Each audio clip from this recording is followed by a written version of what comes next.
Om Swastiastu. Baik, terima kasih atas kesempatan yang telah diberikan pada kelompok 3 untuk menyampaikan materi yang ada pada bab 5 yang membahas mengenai aliran-aliran linguistik modern. Baik, sebelum kami memaparkan materi lebih lanjut, saya akan memperkenalkan anggota dari kelompok 3. Adapun anggota yang pertama yaitu saya sendiri, Dewa Ayu Novera Kinanti, dengan NIM 21 12 01 10 15, dan yang kedua ada Ragil Rizky Maharani dengan NIM 21 12 01 10 16, dan yang terakhir ada Ibu Tufajar Pratama dengan NIM 21 12 01 10 34. Baik, untuk waktu selanjutnya saya serahkan kepada teman saya untuk menyampaikan materi yang pertama. Baik, sebelumnya terima kasih atas kesempatan yang telah diberikan kepada saya. Pada kesempatan kali ini saya akan memberikan tiga materi mengenai aliran dari linguistik modern.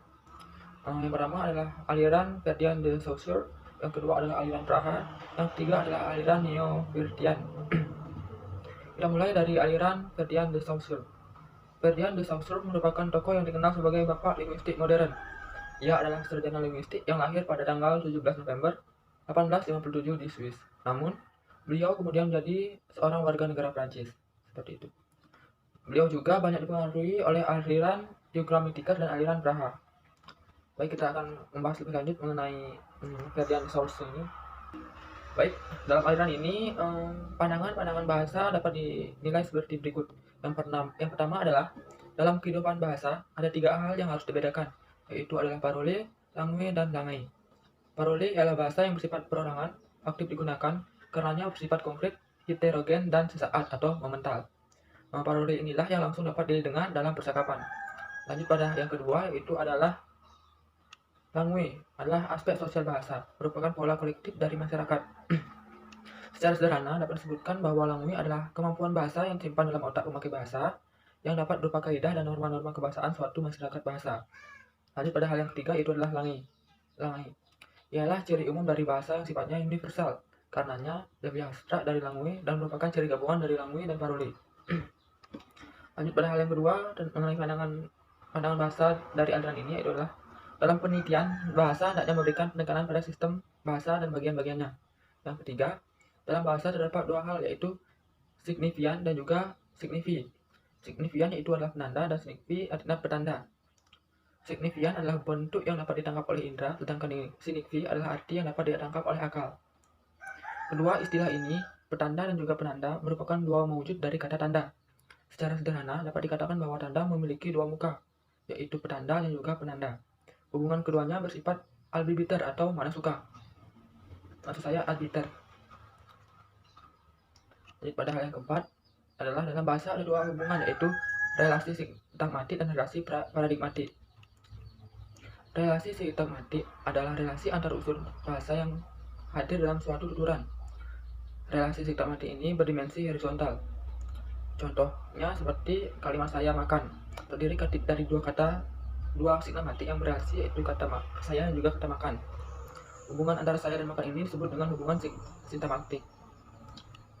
Yang kedua adalah relasi paradigmatik, yaitu relasi yang berdimensi vertikal, merupakan relasi antar unsur dalam tuturan, unsur yang hadir dalam tuturan maupun unsur yang tidak hadir dalam tuturan. Unsur yang tidak hadir merupakan unsur yang diasosiasikan. Misalnya kata saudara memiliki asosiasi atau paradigma dengan kata adik, kakak, kemenakan, paman, tante, dan seterusnya. Seperti itu. Lanjut pada yang kelima, yang terakhir, mengenai pandangan-pandangan bahasa dalam aliran ini. Peneliti bahasa hendaknya didekati dari segi struktural yang bersifat sinkronis, yaitu adalah dekriptik, dan juga secara diakronis atau histori komparatif, seperti itu.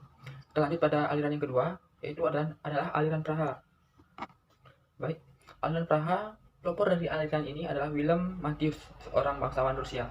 Kelompok Praha ini mulai dikenal pada awal diadakannya Kongres Linguistik Internasional di The Hague tahun 1928. Mengapa kelompok ini dikenal? Karena mereka mengemukakan bidang studi filologi dengan pembahasan yang menakjubkan, seperti itu. Adapun tokoh-tokoh yang tergolong dalam aliran ini seperti Mikolaj Kruszewski, Nikolai S. Trubetsky, Roman Jakobson, dan Maurice Halley, seperti itu. Nah, sekarang kita akan membahas lebih lanjut mengenai aliran Praha ini. Nah, pada aliran ini saya akan membahas mengenai pendapat-pendapat para tokoh dari aliran Praha itu sendiri, yang dimulai dari Kruszewski berpendapat bahwa sifat tidak sadar dari proses berbahasa lah yang menimbulkan minatnya terhadap logika bahasa dan kaidah-kaidah bahasa yang umum. Karena itulah beliau mengatakan bahwa perlu dibina dan dikembangkan ilmu bahasa yang baru di samping ilmu bahasa yang ada. Lanjut pada pendapat tokoh yang kedua, itu adalah Nikolai Trubetsky, memaparkan lebih jelas pendekatan aliran ini terhadap bahasa. Pendekatan yang diajukannya adalah pendekatan fungsionalis dan fonologi. Pendapat yang lain dari Trubetsky adalah suatu bunyi baru merupakan unsur bahasa bila bunyi itu memiliki fungsi konstruktif atau opositif terhadap bunyi yang lain, seperti itu. Setelah pendapat dari Trubetsky tersebut, muncul pendapat dari Roman Jacobson yang banyak memaparkan tentang pengertian dan ciri-ciri pembeda suatu fonem dan hubungannya dengan bunyi yang lain. Ia juga mengemukakan aspek fonologi secara lebih rinci lagi. Roman Jacobson banyak jasanya dan mengembangkan aliran ini khususnya dalam bidang estetika dan stilistika. Mari kita lanjut ke aliran yang ketiga, itu adalah aliran Neo-Wirthian. Aliran ini disebut dengan aliran Inggris atau teori struktur sistem. Tokoh dalam aliran ini yaitu J.R. Pitt dan murid-muridnya seperti R.H. Robin, C.E. Bessel, dan seorang muridnya yang sangat terkenal yaitu M.A.K. Halidi. Aliran ini memiliki 3 ciri pokok analisis, yaitu 1. Analisis prosodik. Yang kedua adalah teori konteks situasi atau kontekstual teori. Yang ketiga adalah tata bahasa dan kosakata atau grammar dan leksis. Di sini saya akan membahas lebih lanjut mengenai 3 ciri pokok analisis tersebut. Kita mulai dari analisis prosodik. Baik, analisis prosodik. Ada beberapa sebab yang melatar belakangi munculnya teori analisis ini. Yang pertama seperti fonologi sebagai bidang ilmu bahasa mengalami krisis di tahun 1930-an. Yang kedua adalah fonetik sebagai objek linguistik deskriptif dan bersifat observatif banyak berkembang sehingga banyak menumbuhkan tambahan peralatan dan pendidikannya. Maksud saya peralatan dalam pendidikannya. Lanjut pada penyebab yang ketiga adalah penelitian peneliti dalam bidang tersebut banyak menimbulkan pendapat dan teori baru. Nah, 3 hal inilah yang menyebabkan munculnya teori analisis prosodik ini, seperti itu. Baik, di sini saya akan lanjutkan pada teori yang kedua, yaitu teori konteks situasi atau kontekstual teori. Teori ini sebenarnya berasal dari seorang antropolog Inggris bernama B. Malinowski. Menurut Malinowski, teori konteks situasi ini dapat dirumuskan sebagai berikut.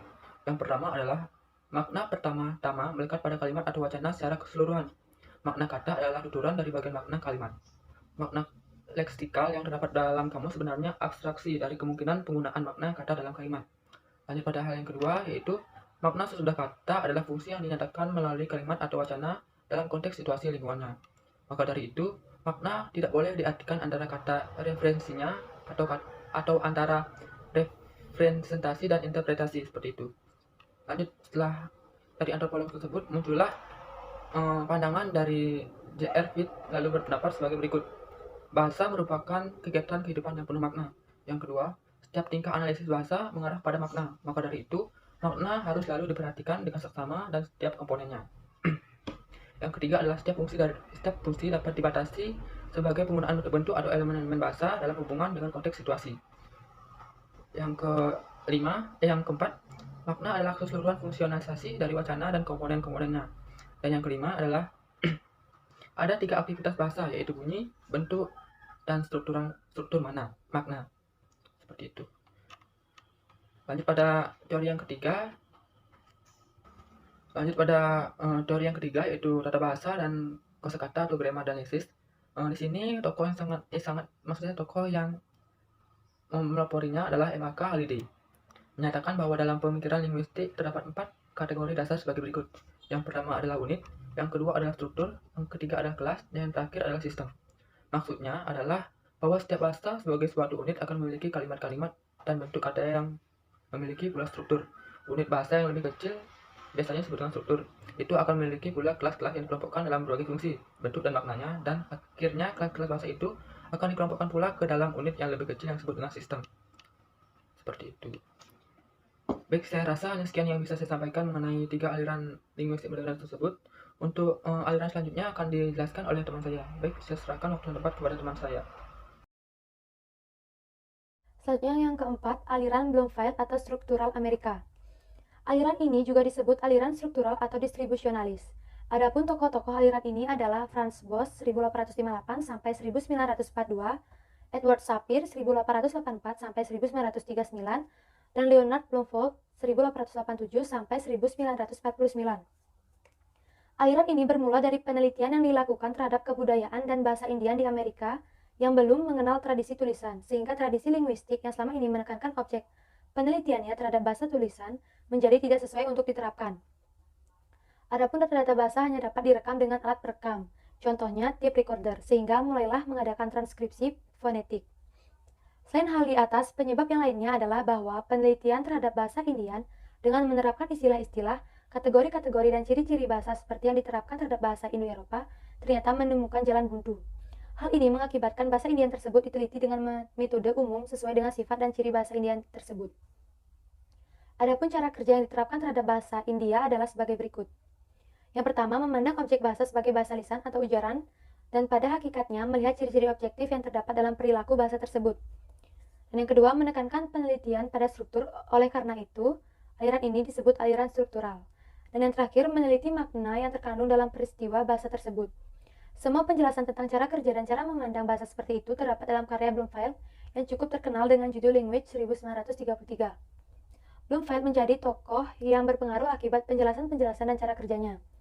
Akibat dari pengaruhnya itu, aliran ini sering disebut aliran Bloomfield, walaupun ia sendiri sebenarnya tidak menghendaki adanya aliran atau dimasukkan dalam salah satu aliran. Konsep-konsep Bloomfield yang mula-mula kurang begitu jelas dikembangkan dan diperjelas lebih lanjut oleh para muridnya, di antaranya H.A. Gleason, A.A. Hill, C.F. Hodgkin, C.C. Fries, M. Joss, Celik Harris, K.L. Trager, Harold Whitehall, W.N. Francis, dan lain-lainnya. Dari karya-karya aliran ini dapat dirumuskan pandangan kebahasaan yang dianut oleh aliran ini. Pandangan-pandangan itu adalah sebagai berikut. Yang pertama, aliran Bloomfield bersifat anti-mentalistik karena menganggap struktur batin dari bahasa sama dengan struktur lahirnya. Yang kedua, aliran Bloomfield bersifat behavioristik karena membatasi bahasa sebagai perangkat, pola-pola tabiat sebagai hasil dari masyarakat penuturnya. Dan yang ketiga, aliran Bloomfield sangat memperhatikan analisis yang bersifat deskriptif tanpa melupakan analisis historis komparatif. Dan yang keempat, aliran Bloomfield juga memusatkan perhatian pada analisis fonemik dan morfologi dan kurang memperhatikan analisis kata sehingga ada yang mengecapnya sebagai aliran yang morfem sentris. Dan yang kelima, aliran Bloomfield juga sangat memperhatikan analisis distribusi. Penerapan konsep analisis ini dari bidang fonologi, morfologi, dan sintaksis. Dan yang keenam, aliran ini juga memperhatikan makna. Hanya saja analisis makna ditempatkan setelah analisis struktur, fungsi, dan distribusi. Tentang makna, aliran ini berpendapat bahwa makna kata itu bukan bentuk bahasa, tetapi terdiri atas 3 tipe hubungan dari bentuk bahasa itu sendiri, yaitu hubungan antara bentuk bahasa dengan bentuk bahasa lain, kemudian hubungan antara bentuk-bentuk bahasa dengan situasi-situasi non-verbal seperti objek, peristiwa, dan lain-lain. Dan yang selanjutnya, hubungan antara bentuk-bentuk bahasa dengan orang-orang yang melakukan antar hubungan itu, dengan partisipan pembicaraan. Dengan demikian, anggapan yang mengatakan bahwa aliran Bloomfield itu tidak memperhatikan makna, tidaklah sepenuhnya benar. Bloomfield hanya tidak memakai makna dalam hal seperti kriteria dan dasar analisis bahasa, kemudian membuat definisi-definisi, dan yang terakhir membuat klasifikasi-klasifikasi seperti yang dilakukan oleh golongan linguistik tradisional. Aliran Bloomfield sangat besar pengaruhnya pada linguistik modern abad ke-20, dan para pengikut aliran Bloomfield kemudian disebut kaum post-Bloomfieldians. Dan yang kelima yaitu aliran takmemik. Pelopor aliran ini adalah Kenneth L. Pike, salah seorang dari murid Edward Sapir. Anggapan dasar dari teori takmemik adalah sebagai berikut. Yang pertama, semua perilaku manusia memiliki kesatuan-kesatuan termasuk di dalamnya semua bagian dari struktur bahasa. Satuan-satuan itu ada 2 macam, yaitu satuan etik dan satuan emik. Dan yang kedua, dalam bahasa ada 3 tingkatan analisis bahasa, yaitu fonologi, leksikon, dan tata bahasa. Ketiga kesatuan ini dikemukakan sebagai tritunggal. Dengan demikian, bahasa dapat dipandang dari 3 segi, yaitu sebagai berikut. Yang pertama, bahasa sebagai partikel, artinya bahasa merupakan struktur statis yang terdiri atas partikel-partikel dengan batas-batas yang jelas yang diatur dalam suatu sistem tertentu. Yang kedua, bahasa sebagai gelombang, artinya bahasa dianggap mempunyai urutan gelombang yang dengan puncak gelombang sebagai satuan bahasa dengan batas-batas satuan yang saling tumpang tindih atau kurang jelas. Yang ketiga, bahasa sebagai latar, artinya satuan-satuan dianggap sebagai anggota dari suatu kelas yang timbul dari suatu latar tertentu. Pandangan ini bersifat fungsional sesuai dengan teori Gestalt yang berpendirian bahwa kehadiran sesuatu tak mungkin bisa dilepaskan dengan kaitan latar belakangnya. Dalam bahasa, latar belakang itu berarti situasi konteks komunikasi secara keseluruhan. Dan yang ketiga, menurut ketiga pandangan seperti yang diuraikan dalam nomor 2, di atas harus dijadikan dasar pemikiran dan pertimbangan dalam memberikan suatu bahasa agar dapat memahami lebih mendalam fungsi-fungsi bahasa sebagai struktur perilaku dalam suatu kehidupan masyarakat. Berdasarkan pandangan itu, bila seseorang akan menyelidiki suatu bahasa akan terjadi hal sebagai berikut. Yang pertama, Peneliti itu akan bekerja sesuai dengan latar belakangnya sendiri yang dipengaruhi oleh bahasa dan pendidikannya. Catatan-catatan tahapan pertama yang berkaitan dengan latar belakang peneliti itu disebut etik, yang dalam tingkatan analisis bahasa adalah sebagai berikut. Etik dalam tingkatan analisis fonologi disebut font, selanjutnya etik dalam tingkatan analisis leksikal disebut morf, dan yang terakhir etik dalam tingkatan analisis tata bahasa disebut takma. Peneliti dalam tahapan selanjutnya akan berusaha mencari satuan-satuan emik yang merupakan satuan fungsional dalam struktur bahasa. Satuan-satuan fungsional dalam struktur bahasa itu adalah sebagai berikut. Emik dalam satuan fungsional struktur fonologi bahasa disebut fonem, kemudian emik dalam satuan fungsional struktur leksikon disebut morfem, dan yang terakhir emik dalam satuan fungsional struktur tata bahasa disebut takmem. Adapun takmem menurut Elson dan Pichkat adalah hubungan suatu fungsi ketatabahasaan atau slot ataupun jalur dengan butir-butir kelas pengisi slot atau jalur itu. Butir-butir kelas pengisi itu mungkin dapat dipertukarkan. Jadi jenis takmem dapat dibedakan atas beberapa bagian sebagai berikut. Takmem wajib atau obligatori, dan mana suka atau opsional terhadap konstruksi. Kemudian takmem inti atau nuklir dan luas periferal, satelit, marginal terhadap konstruksi. Kemudian takmem yang didistribusikan dalam posisi tetap atau bebas. Jalur fungsional atau fungsional slot dapat disamakan dengan pengertian atau posisi dan makna atau arti, yaitu posisi-posisi dalam rangka konstruksi yang membatasi peranan bentuk-bentuk linguistik dalam konstruksi tersebut tetapi berhubungan erat dengan konstruksi lainnya. Sedangkan fungsi adalah hubungan ketatabahasaan. Fungsi ini menjawab pertanyaan tentang apa yang dilakukan oleh bentuk dalam konstruksi. Fungsi itu meliputi istilah subjek, predikat, pelengkap, dan keterangan. Kelas pengisi adalah daftar semua kelas yang dapat mengisi jalur atau slot fungsional. Dalam jalur slot atau subjek, misalnya dapat diisi oleh pengisi yang meliputi kata ganti, kata benda, frase nominal, klause, dan lain-lainnya. Hubungan jalur atau slot dan kelas mengisi merupakan hubungan fungsi-fungsi dan bentuk. Fungsi dan bentuk ditandai keduanya dengan suatu simbol notasi. Umpamanya S berbanding N harus dibaca, jalur subjek diisi oleh frase nominal. Yang keempat, ketiga aspek pandangan bahasa itu, atau bahasa sebagai partikel, gelombang, dan latar, tidak harus dipertentangkan, tetapi saling mengisi dan melengkapi. Ketiganya merupakan kesatuan pengertian, perluasan, yang didistribusikan sebagai sel tunggal dalam matriks obsisi-obsisi. Para pengikut aliran takmemik pada mulanya menerapkan teori kebahasaannya ini pada bahasa-bahasa yang terdapat di Amerika Tengah dan Amerika Selatan. Tetapi akhirnya pengaruhnya semakin tersebar dan semakin meluas. Yang keenam itu ada aliran generatif transformasi. Aliran ini berawal dari disertasi Avram Noam Chomsky 1951, yang kemudian dijadikan buku dengan judul Sintaktik Struktur 1957. Oleh karena itulah, Noam Chomsky dianggap sebagai pendiri aliran ini. Noam Chomsky sendiri adalah murid dari Selig Harris, sedangkan Selig Harris sendiri adalah salah seorang tokoh dari aliran Bloomfield. Beberapa pokok pikiran A.N. Chomsky yang menjadi dasar pandangan kebahasaan aliran ini adalah sebagai berikut. Yang pertama, setiap bahasa memiliki jumlah kaidah yang terbatas, tetapi dapat dimanfaatkan secara tak terbatas. Dengan kaidah dan unsur-unsur yang terbatas jumlahnya itu dapat dibuat kalimat-kalimat yang tak terbatas jumlahnya. Aspek pemakaian bahasa yang dapat menimbulkan atau membangkitkan banyak kalimat dari kaidah yang terbatas itulah yang disebut aspek kreatif atau disebut generatif dari bahasa. Selain itu, ada juga aspek yang mempunyai sistem dalam memberikan kaidah-kaidah pengganti untuk segala kalimat yang mungkin dapat diciptakan dengan pola kaidah struktural tertentu. Aspek ini disebut aspek transformasi, jadi ada bagian tertentu yang dapat melakukan transformasi ke bentuk-bentuk lainnya. Dengan demikian, kaidah transformasi adalah norma yang mengatur kembali unsur-unsur kalimat lain, seperti perluasan, penyempitan, penggabungan, dan penggalan. Maka dari itu, aliran dengan sistem ini disebut generatif transformasi. Selain aspek tersebut, ada juga aspek distintif, yaitu pandangan untuk membedakan kalimat yang gramatikal dan yang bukan gramatikal. Dan yang kedua, setiap pemakai bahasa memiliki dua aspek kebahasaan, yang terdiri dari kompetensi dan performansi. Kompetensi sendiri adalah pengetahuan penutur dan pendengar mengenai bahasa mereka. Pengetahuan ini adalah pengetahuan berbahasa seseorang yang ada dalam otaknya, yang dimiliki secara intuitif. Pengetahuan ini berupa pengetahuan tentang sistem bahasa atau kaidah bahasa. Sedangkan performansi yaitu pelaksanaan berbahasa seseorang yang diwujudkan dalam kehidupan sehari-hari. Performansi inilah kemampuan bahasa seperti yang dapat didengar oleh pendengar. Performansi merupakan penampilan bahasa seorang penutur. Dan yang ketiga, setiap peneliti bahasa harus dapat memahami atau menggabungkan dua struktur bahasa yang ada pada penutur, yakni struktur dalam atau struktur batin, atau deep structures, dan struktur lahir atau struktur permukaan atau surface struktur. Untuk struktur batin atau struktur dalam adalah bentuk abstrak yang ada dalam pikiran yang menentukan makna ujaran. Struktur batin belum tentu tertuang dalam struktur lahir. Krida Laksana 1983-158 mendefinisikan struktur batin sebagai struktur yang dianggap mendasari kalimat atau kelompok kata yang mengandung semua informasi yang diperlukan untuk interpretasi sintaksis dan semantis kalimat, dan yang tidak nyata secara langsung dari deret linear kalimat atau kelompok kata itu. Dan untuk struktur lahir adalah bentuk ujaran yang dapat didengar nyata dalam perilaku bahasa. Dan yang keempat, setiap bahasa memiliki 3 komponen tata bahasa yang terdiri dari komponen sintaksis, komponen fonologi, dan komponen semantik. Untuk komponen sintaksis yaitu sebagai komponen sentral terdiri atas 2 subkomponen, yaitu kaidah-kaidah dasar dan kaidah-kaidah transformasi. Kaidah dasar merupakan kaidah wajib, artinya harus ada.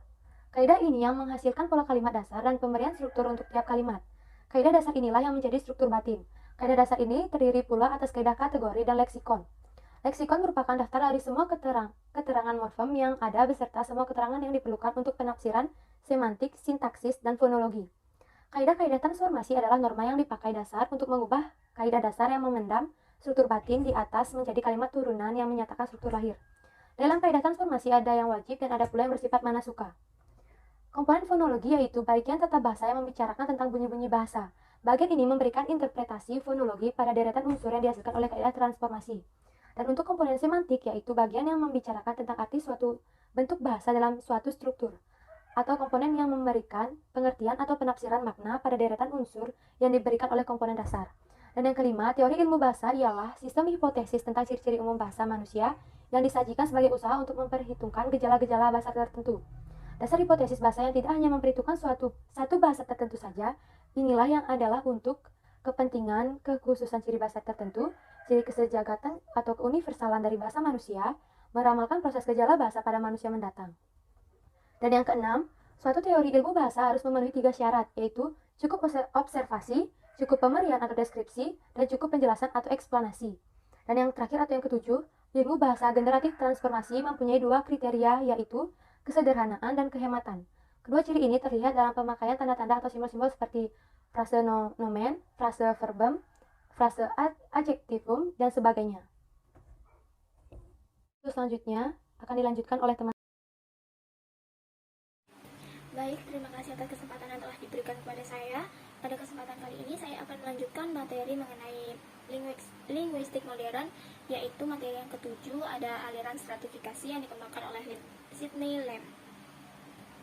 Pada awalnya muncul penamaan dari aliran ini berasal dari cara aliran ini memandang bahasa, yang dimana menurut paham stratifikasi setiap bahasa terdiri atas strata-strata. Paham dan pandangan kebahasaan dari aliran ini dapat dipaparkan secara ringkas sebagai berikut. Yang pertama, bahasa. Bahasa adalah sistem antarhubungan dan dapat diuraikan berdasarkan sistem lapisan strukturnya atau sistem stratanya. Di dalam bahasa terdapat hubungan fundamental, yaitu ada hubungan representasi atau realisasi, di mana hubungan ini merangkaikan strata dengan strata lainnya yang berada pada tingkat yang lebih bawah. Yang kedua, pada umumnya bahasa dianggap sebagai 4 strata, yaitu strata sememik, strata leksemik, strata morfemik, dan strata fonemik. Strata sememik. Dalam strata ini, satuan terkecilnya adalah semon yang berupa jaringan unsur-unsur. Strata leksemik, di dalam strata ini merupakan satuan yang terkecil adalah lekson yang berbentuk percabangan. Kemudian ada strata morfemik. Dan di dalam strata ini satuan terkecilnya adalah morfon yang berupa gandengan unsur-unsur. Dan yang terakhir ada strata fonemik, di mana satuan terkecilnya adalah fonon yang berbentuk matriks. Setiap strata memiliki daftar satuan-satuannya dan memiliki pula distribusi dan konstruksinya. Aliran ini tidak mengenal istilah sintaksis, karena apa yang secara tradisional disebut sintaksis sudah tercakup dalam pengertian leksotatik, yaitu distribusi dari leksan. Yang ketiga, untuk kepentingan analisis bahasa dapat dilaksanakan dengan membuat analisis realisasi. Analisis realisasi adalah analisis yang menentukan proses terjadinya bentuk-bentuk bahasa. Dapat pula dikatakan secara deskriptif bahwa hubungan linguistik yang terjadi biasanya berpangkal dari makna yang dinyatakan melalui strata yang berurutan, yang menyangkut representasi jenis kesatuan pada tiap strata. Analisis taktis ini dilakukan dari strata bahasa yang paling tinggi sampai strata yang paling rendah, yaitu ucapan atau bunyi. Di antara kedua ujung strata yang paling atas dan yang paling bawah, itu representasi berjalan melalui strata leksemik, morfemik, dan satuan-satuan strata morfemik. Yang keempat, ada hubungan dasar fundamental. Seperti yang disebutkan di atas, adalah hubungan dan hubungan atau. Kemudian materi yang ke-8 ada teori semantik generatif. yang dipelopori oleh MC Conley. Munculnya aliran semantik disebabkan oleh kurangnya perhatian terhadap makna dalam suatu tuturan. Aliran ini memiliki tujuan untuk lebih memahami kehadiran makna dalam suatu struktur bahasa. Sebenarnya pada aliran ini, MC Conley itu tidak sendirian, namun ia bersama dengan teman-temannya seperti Postal, Lakoff, dan lain-lain. Dan mereka semua ini merupakan murid dari Chomsky, tetapi mereka merasa tidak puas terhadap pandangan kebahasaan yang didapat dari gurunya, sehingga mereka mulai mencari tahu dan ingin memahami makna dalam suatu struktur bahasa sebagai titik berangkat menuju ke permukaan bahasa, yaitu ke aspek lahiriah bahasa. Dengan kata lain, aliran semantik generatif ini ingin memberikan tekanan yang lebih besar pada aspek semantik dari suatu bahasa. Cara memandang bahasa yang memberi penekanan pada aspek semantik bahasa tertuang dalam karya MC Conley yang berjudul Grammar dan Meaning yang terbit di Tokyo tahun 1973. Pandangan kebahasaan dari aliran ini dapat dirumuskan secara singkat sebagai berikut. Pandangan yang pertama, struktur sintaksis dan struktur semantik bersifat homogen.